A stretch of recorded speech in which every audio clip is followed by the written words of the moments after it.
Jadi bantuan beras itu kan kemarin itu diberikan terutama untuk wilayah Jabodetabek. Jabodetabek untuk dalam rangka menindaklanjuti kebijakan Pak Presiden, yaitu waktu itu ada kebijakan pembatasan gerak pergerakan orang, ya, pemberdayaan orang dalam rangka penanganan COVID gitu ya. Karena itu untuk menjamin agar mereka itu tidak mengalami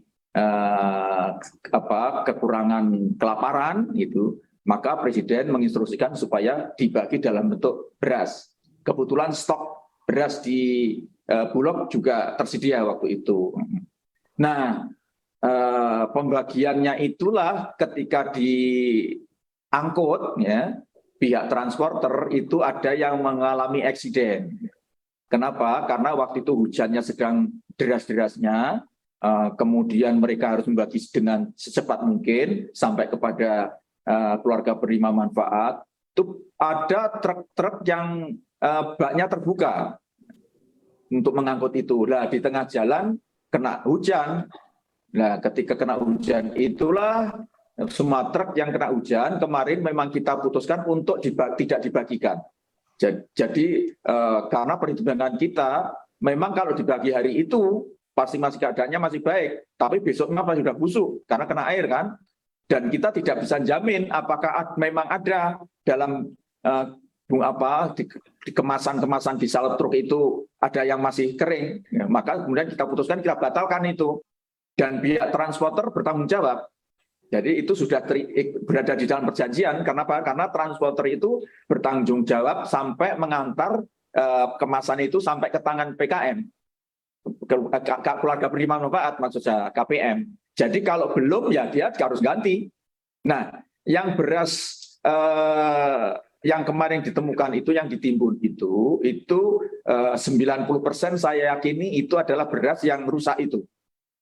Dan itu memang menjadi haknya transporter. Karena yang menjadi hak dari keluarga penerima manfaat sudah diganti oleh dia.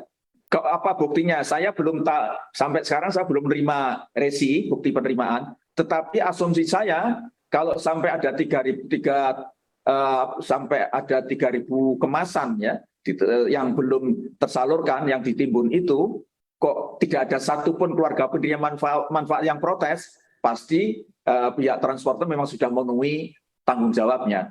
Bayangkan kalau ada 3.000 orang ya, 3 keluarga penerima manfaat ya, itu kemudian tidak kebagian, pastilah itu mana nggak mungkin lah bisa diredam satupun, nggak ada yang teriak-teriak kan gitu. Makanya saya berpegang kepada pernyataan pihak transporter saja bahwa itu beras rusak dan itu memang menjadi tanggung jawab dia ya gitu. Lah soal mau diapakan itu urusan dia, memang itu barang dia gitu, bukan urusan kita gitu. Apakah ditimbun, apakah disebar atau apa, itu urusan dia. Hanya saya kalau itu betul ditimbun, saya malah justru mengapresiasi. Kenapa? Kalau beras itu dibiarkan keluar berkeliaran tidak segera ditimbun, bisa jadi disalahgunakan pihak-pihak lain. Apalagi kemasannya masih bertulis Banpres.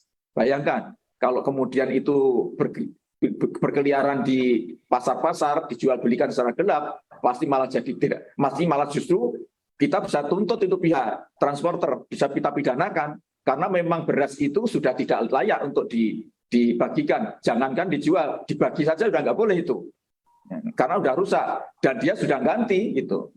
Jadi kalau saya malah justru mengapresiasi dia nggak mau ribet-ribet, nanti daripada kalau masih di luar jadi perkara besar, timbun saja gitu. Siapa yang berani jamin kalau itu masih di luar tidak akan ada yang menyalahgunakan kan gitu. Dan itu mungkin menurut saya lebih efisien kan. Dia kan pengusaha, dia kan ingin cari yang paling aman dan tidak mengeluarkan banyak ongkos kan.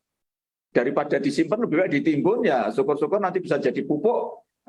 Kalau sudah sudah busuk kan. Kalau saya sih melihat itu bagus ya. Gitu. Oke, berarti indikasi utama dari pemerintah saat ini beras tersebut rusak ya Pak ya? Ya, itu pasti ya, itu beras rusak. Sampai hari ini dari pihak Irjen Kemensos, kemudian juga Deputi 1 Kemenko PMK, bahkan dari polisi dari pihak Polda Metro sudah menyatakan kan bahwa itu tidak ada pelanggaran, tidak ada penyimpangan dalam kaitannya dengan penimbunan beras itu. Karena itu memang beras rusak yang sudah diganti.